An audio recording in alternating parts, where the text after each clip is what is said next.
there's a simple equation that the number of food calories you take in by eating or drinking minus the number of food calories that your body burns from exercise or normal metabolism equals your calories of weight gain or weight loss. So losing weight, at least conceptually, is a matter of either taking in less calories or burning more. Likewise, gaining weight is a matter of eating and drinking more and or exercising less.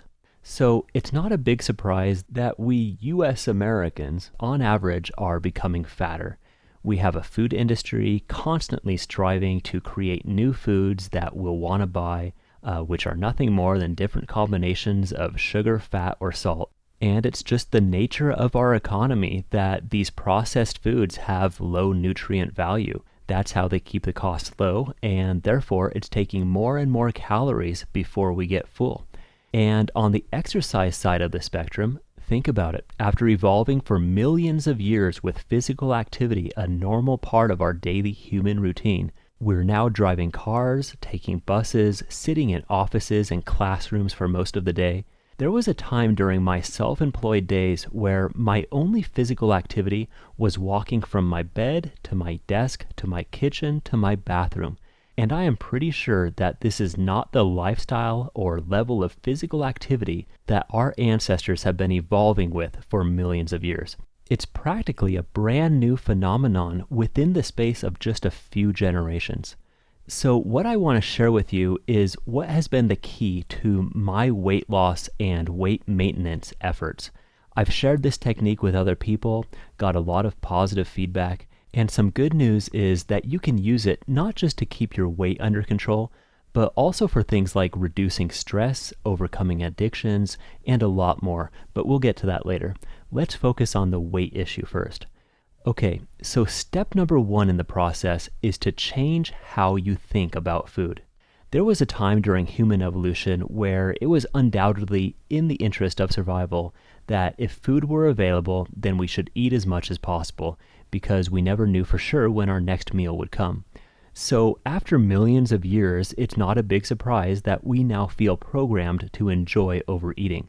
But the thing is, things have changed and food is no longer scarce for most people, especially in American society. And on top of that, we now have a profit-driven food industry bombarding us with marketing images that have us equating food not just with physical comfort and survival, but with enjoyment and entertainment. And that's not going to change. You can see it in just about all advertising. You'll be happy if you drink, you'll make friends at you can relax and feel sophisticated at and everyone's having fun eating their food at or whatever restaurant. But every one of those magical experiences being advertised is just some new low-nutrient combination of sugar, fat, and salt. And if you live blindly, it's going to make you fat, which isn't going to bring you the advertised happiness, and it's not going to make you friends, and it's not going to be fun. So the challenge is to see past the commercialism and realize that food is not so special these days.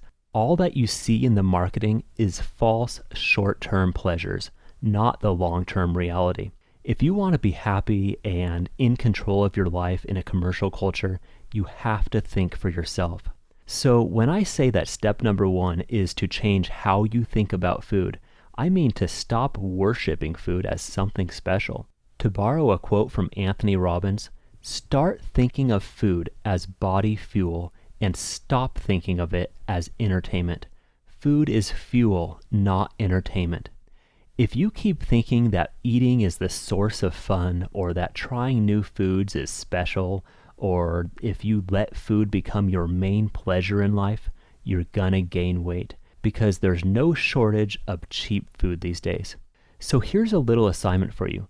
When you have time, write a list of everything that you really want for yourself in this life, maybe within the next 6 months, or maybe even before you die. Your goals, desires, dreams. Now, if your top dream is to dedicate your life to tasting new corporate concoctions of sugar, fat, and salt, then this video might not help. But if your goals include things like to enjoy time with friends and family, to enjoy physical activities, to love and be loved, experiencing intimacy, finding success in your career, having adventure in your life, traveling, and things like that, then write these goals down, and next to each of these items, write down whether being overweight is going to help or hurt your efforts of achieving that goal or of living that lifestyle.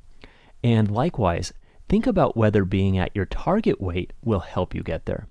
Now, if you do this, you're going to see that weight gain does nothing to help you achieve your real goals, to get what you really want. Instead, it just puts them further out of reach.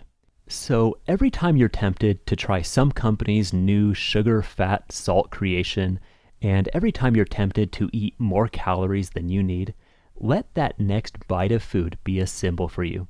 Will you choose a few seconds of chewing and swallowing pleasure if it means trading away what you really want in life? Do you want to trade the possibility of love, fulfillment, health, dreams for some profit-driven corporate concoction of sugar, fat, and salt? This is what I mean by changing your thinking about food. Ideally, your food choices should be based on nutrient density. Even most grocery stores these days have become mausoleums of dead food, stuff that's been preserved, frozen, stored, and the nutrients diminished. And this is another challenge in modern society because our bodies are not stupid. We might eat a zillion calories, but if the required nutrients are not present in those calories, our bodies will stay hungry. And in my opinion, this is a big part of why we're becoming a country of fatzos. Starving fatzos, you could say. I doubt that will change anytime soon, but if you want to reverse the phenomenon for yourself, for your own life, it's crucial that you take responsibility for choosing nutrient-dense foods. A full discussion of nutrition is beyond the scope of this video, but there are tons of books, and I'd be happy to make suggestions. It's definitely worth your while to correct your thinking if you'd like to get your body looking better. Because if you can't take responsibility for your own health in today's world, where a plethora of companies, restaurants, and industries are in a fierce battle for your stomach space, then you're going to have trouble. So again, try to see your food as fuel, not entertainment. And keep reminding yourself of what you really want in life. To get there takes putting off the allure of immediate pleasure in exchange for a longer-term objective, like personal success or love, anything that provides real fulfillment for you in this life. This first step is about putting off momentary gratification in exchange for real fulfillment, what you really want. This same concept can often be the difference between a self-made millionaire and a street-begging drug addict, and it's just as applicable to losing weight. It's a matter of knowing what you really want in life, finding what really motivates you, and then delaying those short-term fleeting pleasures in exchange for a long-term and lasting fulfillment. What exactly that will be is up to you. Okay, I'd like to apologize if I sound overly serious here. I do tend to get agitated when thinking about the economics of obesity in this country, which is taking over the world. But if you can stand listening to me for a few more minutes, there's one more really powerful tip that I want to tell you about. But it will only work with the assumption that you really know why you want to lose weight and can keep that in mind. That's why I began with that discussion. Keeping your long-term goal in mind will make it easier to go through the initial discomfort of reducing your food intake, the discomfort of not indulging when you have an urge to overeat. Because changing the way you think about food and seeing it as a means of fueling your body for something greater rather than as a form of entertainment or emotional comforting in itself, by instead seeing it as a potential barrier to getting what you really want, this will be the foundation for making better choices that will empower you to lose weight or to maintain whatever weight you want to be at. So, assuming that makes sense to you, I now want to share with you one more tip that will really super empower you to overcome urges and cravings, which we all know is where weight loss efforts usually hit a brick wall or often make a U-turn. So, to keep this quick, think for a moment about when you're feeling an urge or a craving for some food or for a drink that just looks irresistible, or chips or any of the dead processed food lining your grocery store aisles. Whatever your current junk snack might be, I'm sure you can think of one. Now, putting that food aside, think about the craving or urge itself that you get for that food, the feeling of wanting to eat it. What is that feeling? I'll tell you, it's a form of discomfort. It's a sensation inside your body that doesn't feel comfortable, and in your mind, you know that eating the object of that urge is going to make the feeling go away.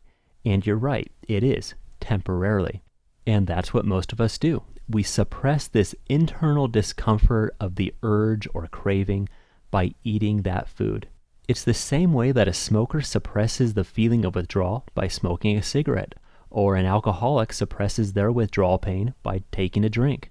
It's all the same thing when we're talking about low nutrient, entertainment-oriented, or emotionally comforting food. But suppressing the feeling of a hunger urge or craving by eating is just one option. There are really 3 other options. The first is to avoid this sensation. You might call it willpower. And this could be a long-term option for some people, but to be successful with it probably means throwing out all of the low-nutrient junk food in your cabinets and fridge. And it probably means stop hanging out with friends whose main social activity is eating and drinking. Unfortunately, that's probably a lot of friends these days. Also, it's pretty difficult to avoid tempting food in today's world. It's everywhere. So this may not be the most practical solution, but you can certainly apply it when possible. Now, the second option is usually the worst, which is to numb the sensation.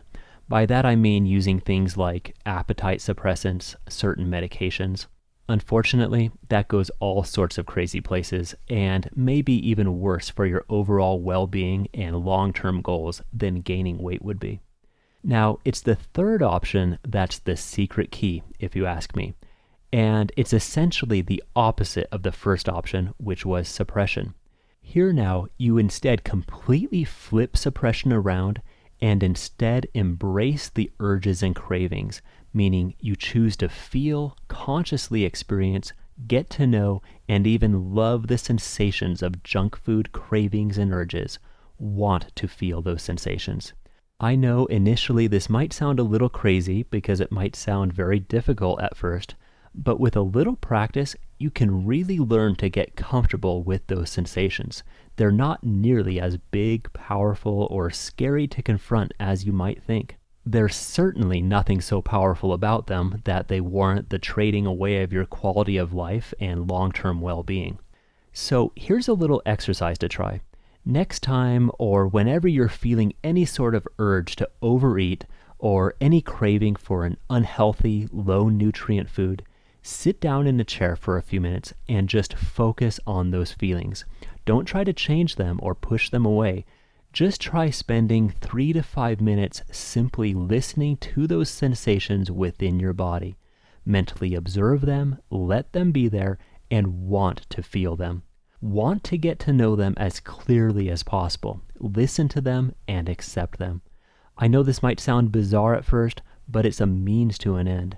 It's the most direct route to building your mental tolerance for those sensations, and eventually it will literally dissolve them. In fact, within what could be a matter of days, you'll find that you'll develop an ability to not only tolerate, but even get comfortable with those sensations, those slight hunger urges and cravings that have been controlling your life and body until now. I'm telling you, when you've done that, you'll have totally empowered yourself to lose whatever amount of weight you want. And from there, it's just up to your conscious control and good judgment to decide how much you want to lose. Urges and cravings won't be guiding your decisions anymore. I know that you kind of see these feelings as your enemy right now, but if you're able to, in a way, become friends with those feelings, meaning you can at least accept their presence within you without needing to smash them with garbage food, then their presence within you will become a message that you're on the road to what you really want. The body you want, the life you want. Those feelings will become feelings worthy of appreciation. I know it sounds strange, but it works. I've used this same technique to help people overcome severe anxiety, to quit smoking, to overcome alcohol addiction, and I really think you'll be amazed at what it can do for your efforts at weight loss. So I encourage you to at least give it a try. If you can understand what I'm talking about, then I truly believe that it could make a huge difference in your life and with your future weight loss efforts. The only warning I want to mention is that you should apply this technique only to low nutrient junk foods. Know that there is a difference between emotional hunger and real hunger. Your body does need fuel and nutrients, so use this technique with proper discretion. And again, educate yourself about what the most nutrient-dense foods are. Okay, if you're interested in getting some more insight and tips on this mental approach that I've just taught, as well as learning how it can improve other aspects of your life, which can certainly reinforce your weight loss efforts, I have an audio that's definitely worth listening to. You can find that at mc2method.org. Again, it's totally free and you don't need to sign up for anything. If you got anything out of this video, I think you'll really enjoy that recording. mc2method.org. Thank you for watching and good luck to you.